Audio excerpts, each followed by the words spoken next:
સીતારામ બધાયને વાગી ગયા છે 5:15 અને બેહી ગઈ.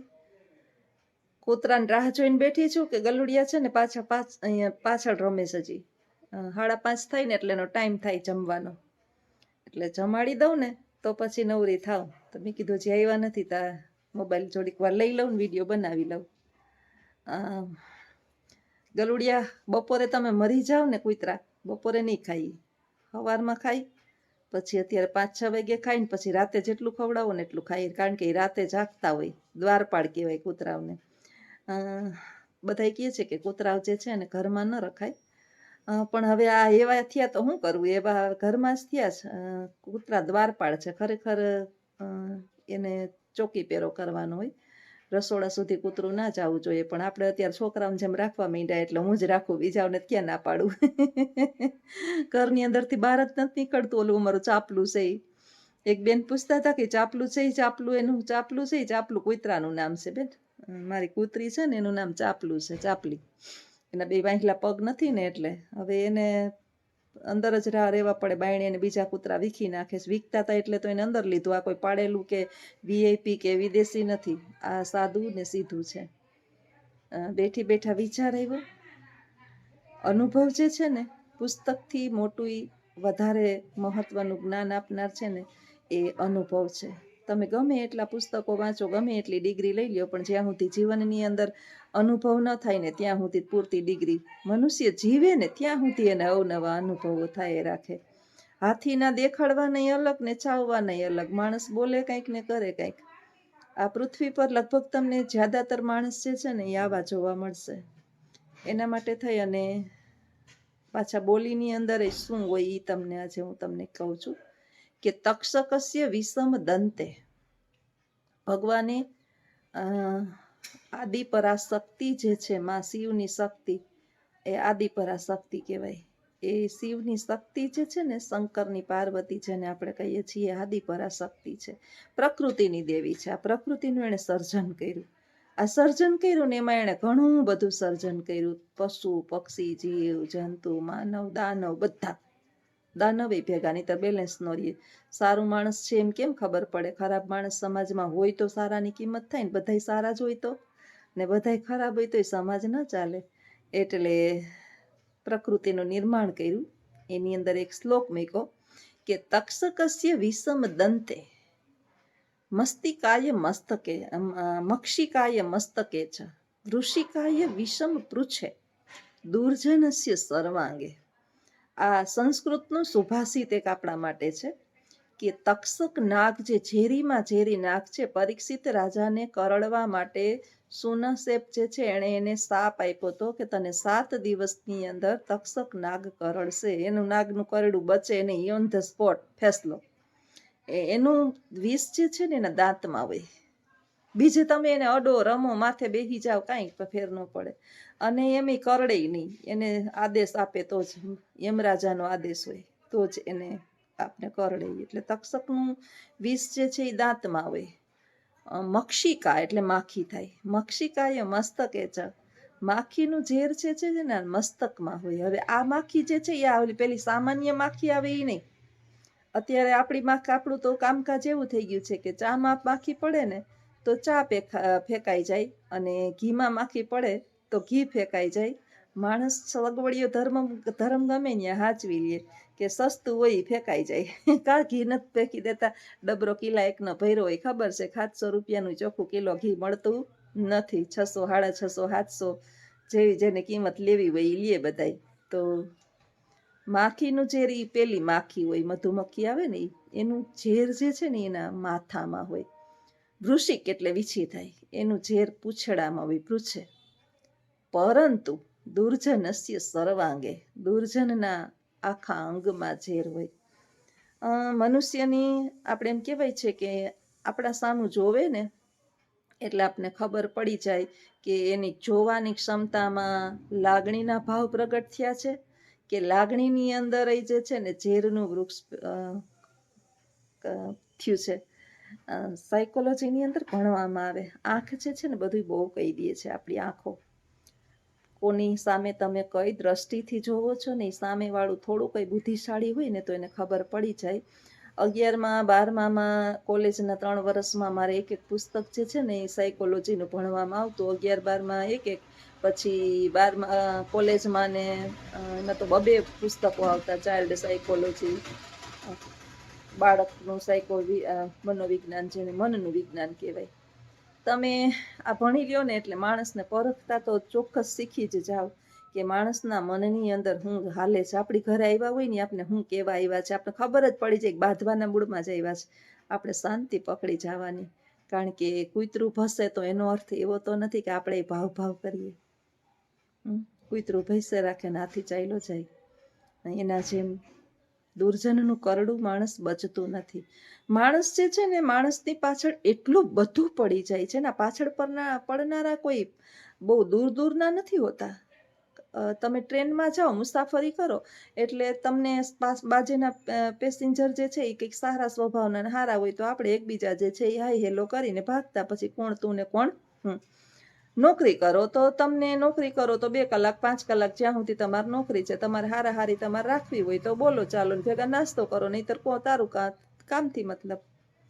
આ દુઃખ દેનાર બધા જે છે ને આપણી આસપાસ વીંટળાયેલા આપણા હોય, આપણાથી જોડાયેલા હોય. અને આની આંખોમાં એના આવવામાં આપણી ઘરની અંદર પ્રવેશ થાય, ત્યાંથી આપણને ખબર પડી જાય કે એની એન્ટ્રી જે છે એ આપણે મળવાની છે કે બાંધવાની છે. હવે આના માટે તમારે એની આંખો જોવી પડે, આંખો પડવી પડે કે શું ચાલે છે મગજની અંદર અત્યારે, શું કેવા આવ્યા છે. આ બધું જે છે એ આંખોના ભાવ પ્રગટ કરી દે. એટલે દુર્જનના તો આખા અંગમાં ઝેર હોય છે અને આનું કરડું બચતું નથી. સામ દામ દંડ ભેદ આ ગમે એમ કરી અને માણસ જે છે એ આપણે નીચું પછાડવા માટે કોઈ પણ રસ્તો છોડે નહીં અને છેલ્લે એ પછાડીને જ રહીએ. એટલે ભગવાન આવા દુર્જનોથી આપણને કોસો માઇલ દૂર રાખે, હજારો માઇલ દૂર રાખે. કારણ કે એના પેટની અંદર આપણે ગરી નથી ગયા કે એના પેટની અંદર હું હાલે છે કે હું નથી હાલતું. આવું જીવન છે. માતાજી જે છે ને શક્તિ સ્વરૂપા નારાયણી, એણે નારીને તો કોમળ સ્વરૂપ આપ્યું છે, એ સહનશીલતાની મૂર્તિ બનાવી છે, શક્તિનું નામ આપ્યું છે. પરંતુ આ શક્તિઓ ક્યારેક જે છે ને શક્તિ પ્રદર્શન ખોટી જગ્યાએ કરતી હોય છે. અને એ ખોટી જગ્યાએ એનું શક્તિ પ્રદર્શન ક્યાં હોય છે ખબર છે? વહુ જે છે એ સાસુ ઉપર અત્યાચાર કરે ને ત્યારે આ ખોટી જગ્યા હોય. હવે પ્રશ્ન એવો થાય કે ઈ હાહુ એ અમારા લોહી પીવામાં બાકી નથી રાખી, તો આ એવું થયું ને કે હામાં એના જેવા થઈ ગયા. તો આપણે કહીએ ને કે હામાં 2 હરખા દુર્જને દુર્જન.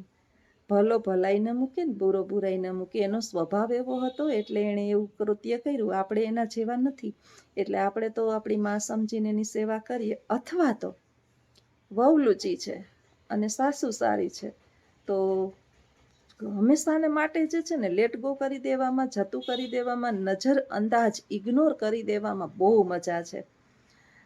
આપણા જ ઘરની અંદર રહેવાનું છે. બહુ બોલચાલ થાય તો ભાંગતૂટ થાય, ઘરભંગ થાય, પાછું આવશે એ કેવું આવશે એ ખબર નહીં, 2માંથી એકને પણ. એટલે જેવું છે એવું માથે ચડાવી લેવાનું. એમ કહીએ ને કે ઈશ્વરનો પ્રસાદ પ્રેમથી ગ્રહણ કરી લેવાનું.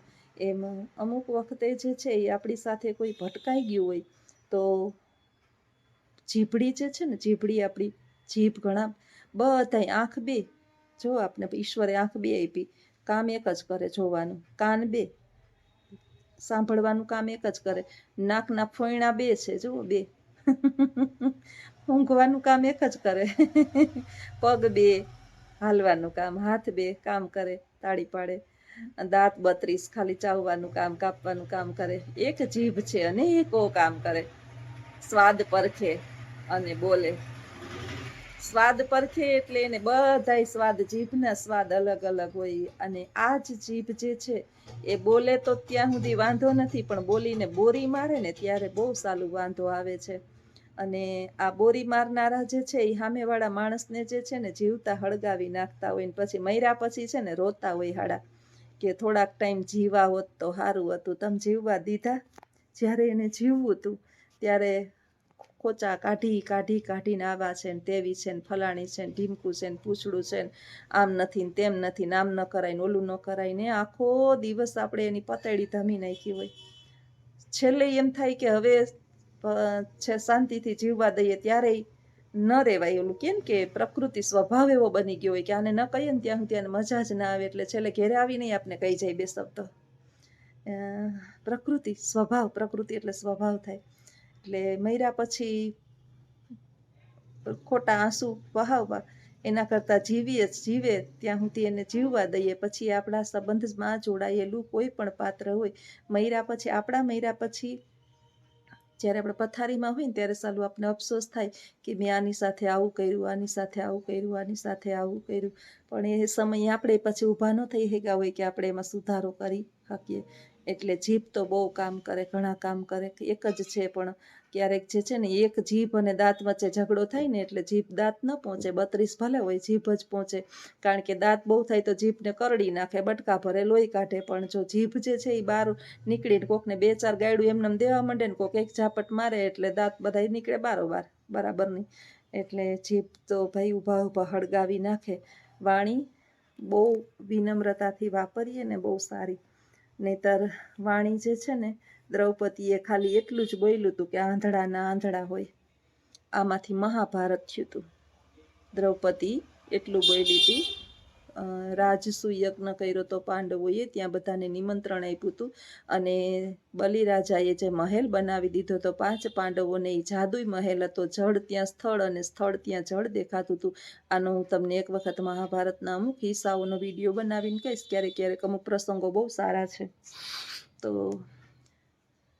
અર્જુન પેલો દુર્યોધનને નિમંત્રણ આપ્યું અને દુર્યોધન આવતો હતો. એને પાણી જેવું દેખાણું આમ જાદુઈ મહેલ હતો એટલે એને કપડાં ઊંચા લીધા તો ખરેખર પાણી નહોતું. અને જ્યાં સ્થળ જમીન દેખાણી ત્યાં પાણી હતું એટલે એ પડ્યો પાણીમાં. તો દ્રૌપદી ઝરૂખામાં બેઠી હસી કે આંધળાના તો આંધળા હોય. બહુ એને ડંખ લાગ્યો અને ત્યારે એને પ્રતિજ્ઞા લીધી કે તારું અપમાન કરીશ. અને પછી એનું વસ્ત્રહરણ કરવામાં આવ્યું હતું. વાણી ઉપર બહુ કાબુ રાખવો પડે, નહીતર ક્યારેય સીતામાં જે છે ને બોયલા નહોતા અને દ્રૌપદી ચૂપ નહોતા રહ્યા, કારણ કે એ અગ્નિ હતી અને માં ધરતી હતા. સીતાજી છે ને ધરતી પોતે શાંત છે, જો ધરતી માતા. અને દ્રૌપદી અગ્નિમાંથી ઉત્પન્ન થયેલ છે, સીતાજી જમીનમાંથી ઉત્પન્ન થયેલ છે. એટલે આટલો ફરક તો હોય.